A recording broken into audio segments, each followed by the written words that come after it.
Abra a tua Bíblia, eu vou tentar pregar. Abra a tua Bíblia, 1 Coríntios capítulo 4, versículo de número 1. 1 Coríntios capítulo 4, verso de número 1. Aleluia. Hoje eu quero pregar para anônimos, sem nome. Pessoas que não têm cartão nem cartaz. É para você que eu quero falar hoje. É contigo.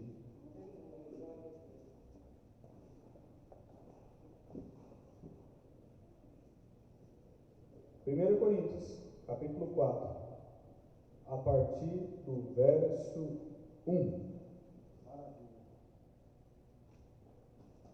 que diz aí a tua Bíblia aí?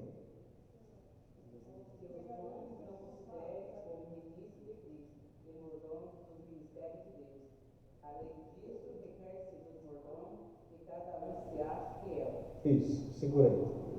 Tem uma Ferreira de Almeida em algum lugar aí que vai falar dispenseiro no lugar de mordomo? Dispenseiro? Dispenseiro? Tem mais dispenseiro aí? Dispenseiro? Mordomo? Dispenseiro? Tem um outro também na corrigida aqui, vai falar sobre encarregados. Amém? Mas nós vamos ficar com dispenseiro. Pode tomar teu assento. Queridos, deixa eu te falar algo. Eu já devo ter pregado essa mensagem aqui alguma vez. Uma mensagem todas as vezes que ela é pregada inspirada pelo Espírito Santo, como eu já vi o Cláudio acontecer com o pastor Cláudio. Pregar inspirado pelo Espírito Santo, no mesmo versículo, mesmo texto, mesma coisa, porém, outro sentido, para outro lugar e um outro final. Porque a palavra de Deus, ela tem vida própria. Quando o pregador ele é dominado pelo Espírito Santo, a palavra tem que ter vida própria. Porque ela não é a palavra do pregador, ela é a palavra de Deus. Deixa eu te contar um segredo. Vai haver, em alguns momentos, o pregador subir no altar para pregar e vai dizer: Deus dá prosperidade. E ele não sabe como sair do fundo do poço porque ele está devendo muito. Vai haver situações que o pregador sobe em cima do púlpito para pregar, para cantar um hino, dizendo: Deus cura, Deus liberta, Deus faz, porém ele se encontra enfermo. Vai haver momentos que o pregador sobe para pregar, dizendo: igreja, tenha fé e vamos continuar, mas a fé do pregador está abalada. Mas o porquê que isso acontece, pastor? Porque a palavra não é do pregador, a palavra é de Deus. Porque se o pregador fosse pregar a palavra dele, então quando ele estivesse bem rico, bem poderoso, bem tudo, aí ele chegaria e diria: olha, tem prosperidade para nós, porque eu sou próspero. Olha, tem felicidade plena para nós, porque eu sou feliz. Olha, tem cura para nós, porque eu nunca fiquei doente.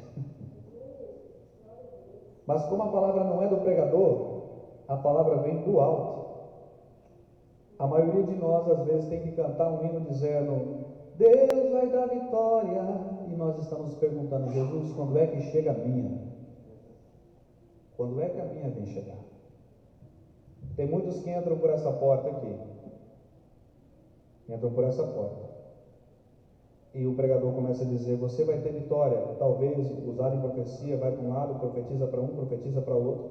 E você dentro do teu coração dizendo: Jesus, usa ele para falar comigo. E o pregador termina de pregar, todo mundo termina de cantar o culto, a bênção apostólica, todo mundo foi embora. E de vez em quando o pregador nem a paz do Senhor conseguiu dar para você. E você foi embora dizendo: Jesus não falou comigo. Mas por quê? Porque a palavra não era do pregador, a palavra era de Deus. O apóstolo Paulo escreve essa palavra para os coríntios, e ele usa como a cidade de Coríntios era uma cidade praiana, uma cidade próxima de praia. Então ele usa uma expressão de pescador, uma expressão de marinheiro. O apóstolo Paulo, muito sábio, então ele coloca uma expressão dizendo assim: olha, portanto todos considerem que nós, servos de Cristo, encarregados do mistério de Deus, os encarregados, não importa que nós sejamos encarados como dispenseiro. Essa palavra no original está remador. Esse remador não é um remador comum, mas ele é um remador de fundo de convés. É um remador que trabalha em lugares escondidos, lá embaixo. É o remador.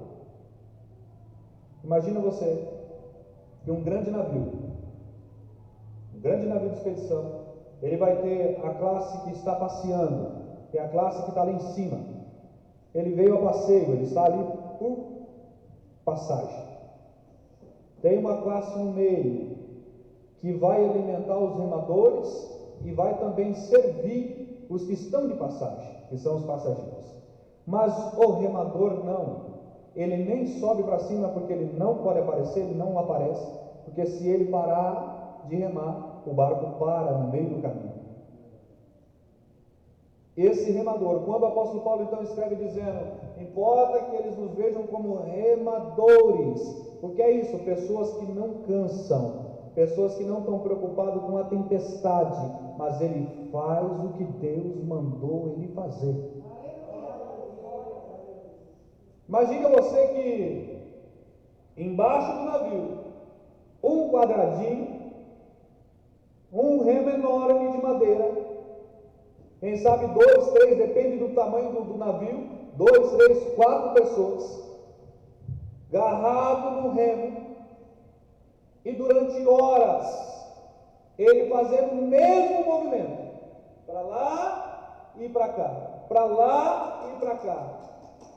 Talvez ele sabe que lá fora está uma tempestade, porque ele consegue olhar o quadradinho do negócio ali. Está a tempestade lá fora, mas ele mesmo não consegue sentir a tempestade, porque ele está remando. Na nave da igreja, há algumas pessoas que vão passar por aqui. Algumas pessoas, como já passaram, vão, e estão aqui com a gente, e estão aqui, louva e canta e faz e acontece. Eles estão passando por aqui. Há umas outras pessoas que correm, que faz, que tem, mas também tem um tempo determinado.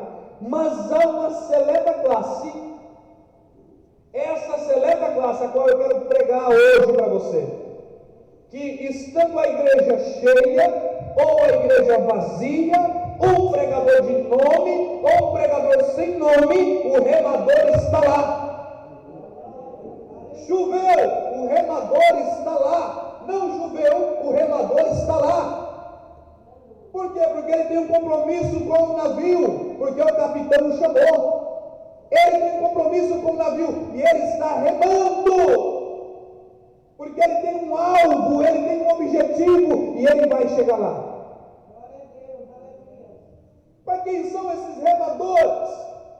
Meus irmãos, deixa eu dizer um negócio a vocês.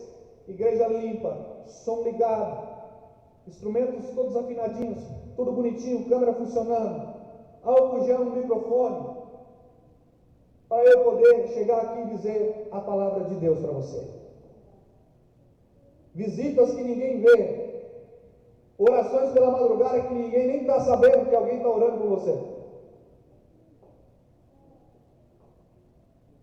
Os fazedores de fogo, os buscadores de lenha, Manlete, os anônimos, aqueles 10 reais que você oferta, aqueles 20 reais que você oferta, que completa o aluguel no final do mês. Aquela fidelidade no dízimo, não, eu preciso estar lá, aquele quilo de alimento, e você, mesmo tem pessoas aqui que mesmo não podendo dizimar, porque a vida está um caos, porém está sendo fiel a Deus, dizendo, eu não posso parar de remar. Mas não é porque o pastor pediu, alguém obrigou, não, é porque o coração diz, eu não posso parar de remar, porque se eu parar de remar, o navio vai perecer, e eu preciso fazer alguma coisa, e Deus me deu para fazer isso, eu vou fazer. E tem pessoas que não podem dizimar, às vezes não poderiam estar dizimando, pois está dizimando, porque está agarrado no remo.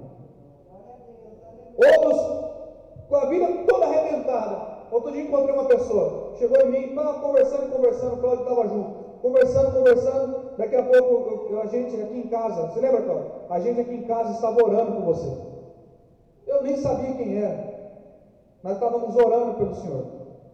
Estava eu, minha esposa, todo mundo aqui orando, porque nós ficou sabendo que o senhor tinha pegado o Covid, e nós estávamos aqui orando pelo senhor. Anônimos, eu não sei nem o nome do camarada, mas estava orando por mim, orando pela minha vida. Pessoas anônimos. Mas deixa eu falar para você a recompensa do anônimo. O anônimo, aquele que não tem nome, aquele que segue sem nome, aquele que vai sem nome, aquele que não é conhecido lá em cima, aquele que não é conhecido no meio. Mas quando chegar lá no final, do outro lado, ele vai ouvir o capitão chamá-lo pelo nome. Ele vai ouvir o capitão chamá-lo pelo nome. Da segunda fileira, quarta fileira, fulano de tal, eu quero você vir aqui. Fulano, pega ali, fulano, porque o capitão do navio conhece cada um dos remadores pelo nome. Talvez você não tem cartão, você não tem cartaz, você não tem nada disso, você não precisa disso, porque o capitão te conhece pelo seu nome, te chamei pelo seu nome. No céu ele não te chama por apelido, mas ele te chama pelo teu nome, ele te conhece e sabe quem você é. Ele sabe que na tempestade você não parou de remar, ele sabe que com dificuldade você continua remando. Ele sabe que você no meio de tribulação continuou caminhando. O óleo para você ungir um profeta não sai da polpa da azeitona, mas sai do caroço. Como é que é isso, pastor? Conta para mim esse mistério. Pega esse monte de azeitona, coloca numa roda de pedra, pega um jumento, amarra nas costas dele, e ele sai rolando aquela pedra em cima das outras pedras para esmagar. Enquanto a polpa se esmaga, aquele óleo da polpa, aquele sumo da polpa serve para tempero. Aí então devolve de novo a semente, e aí roda de novo, aí esmaga. Aí o óleo que sai da semente, esse serve para ungir profeta, reis e juízes. Como é que é isso? Se tu está sendo esmagado, então se prepare para ser ungido por Deus. Se a vida tem te esmagado, se tem te esmagado, como é que é isso? Se você está com problema no seu casamento, para ser esmagado no seu casamento, Deus está preparando você para salvar outras vidas e outros casamentos. Se a tua vida financeira está de mal a pior, você não sabe como sair, Deus está te ungindo na vida financeira, para que outros empresários sejam abençoados através da sua vida. Se você está sendo esmagado na área espiritual, Deus está preparando para você abençoar outras pessoas espiritualmente também. Levanta a sua mão, porque o óleo de Deus vai descer sobre os remadores aqui hoje nessa noite, em nome de Jesus. Eu estou sendo esmagado, pois você está no melhor lugar. É no melhor lugar. Eu estou sendo aqui despedaçado, pois você está no melhor lugar. Porque depois disso aí, vem uma bênção tão grande que você não pode nem contar. Nós estávamos com um projeto aqui, estamos com um projeto Curadas para Curar. Eu estou tentando emplacar, ver data, e vai daqui, e o diabo com esse negócio de Covid, eu não sei se é o diabo que está no Covid, o Covid está no diabo, eu não sei, uma hora esse cão tem que cair por terra, esperando passar esse negócio para a gente conseguir trabalhar e buscar alma. E com Covid ou sem Covid, nós vamos continuar buscando as almas, continuar tratando das almas, continuar pregando o Evangelho, continuar evangelizando. Esse negócio não pode nos travar, não pode travar a igreja, não pode te travar. A Bíblia diz que o apóstolo Paulo escrevendo disse: esse que o Senhor não nos deu um espírito de temor, mas um espírito de fortaleza. Eu nunca vi tanto crente com medo de morrer. Os crentes precisam se converter. crente não tem que estar preparado para viver com Deus, crente tem que estar preparado para morrer.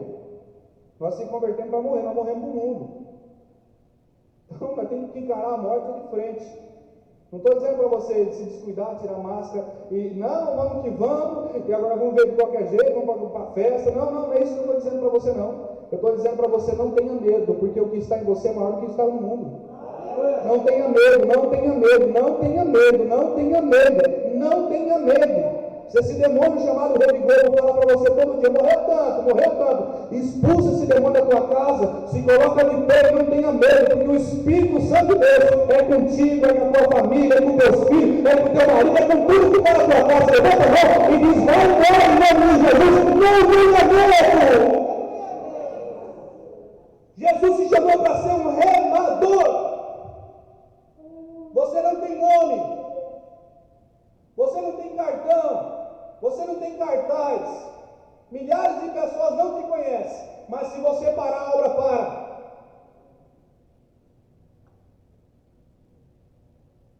Talvez você não tenha um altar, você não tenha um púlpito, uma voz bonita, um playback, um CD gravado, não tem nada disso, mas se você parar, o navio para. Se você parar de orar, o navio para. Se você parar de remar, o navio para. Pastor Cláudio passou 1 ano e 8 meses nos ensinando. Eu não posso fazer obra sozinho, eu não faço obra sozinho. E eu vou continuar batendo na mesma tecla. Ninguém faz nada sozinho. Ninguém faz nada nessa terra sozinho. Então o que você está querendo dizer, pastor? Eu estou querendo dizer que você é importante. Eu posso até esquecer seu nome, eu posso até não saber seu sobrenome, nem saber onde você nasceu, pois o Deus que nós servimos sabe até quantos cabelos você tem na cabeça.